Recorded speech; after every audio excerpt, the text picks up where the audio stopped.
Hello, my name's Jordan and I run Our Sensory Kids.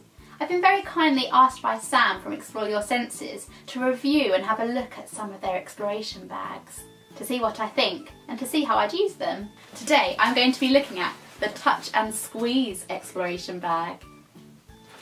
Let's have a look inside. I think these squeezy animals are great. Give it a squeeze and out pop their eyes. This is so fun. What a great cause and effect activity to know the children have control over the effect. There's some squeezy UV wiggly caterpillars. These are really soft and squidgy, not spiky at all. These are great for flapping in front of eyes too, as all their legs wiggle about. These look like they're UV.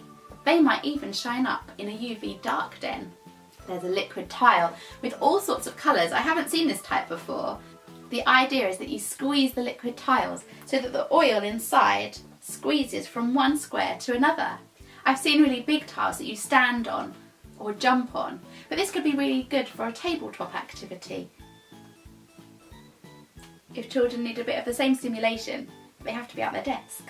We've got some squidgy dinosaurs. These are a bit different. They are squidgy, but they have little beans inside, so they feel more like a stress ball.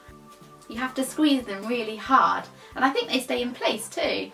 This would be great for kids that aren't motivated by balls, as dinosaurs are much more motivating.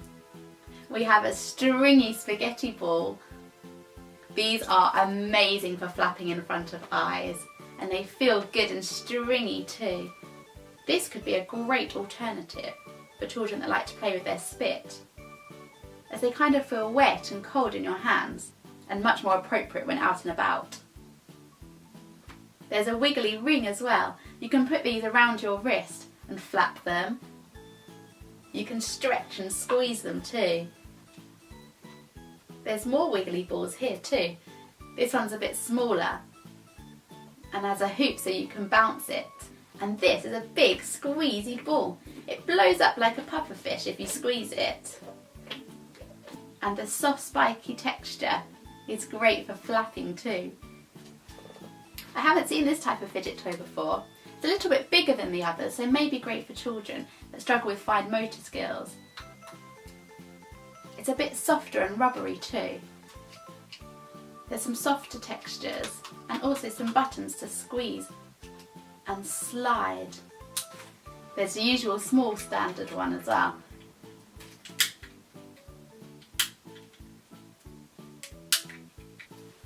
There's a soft squidgy banana.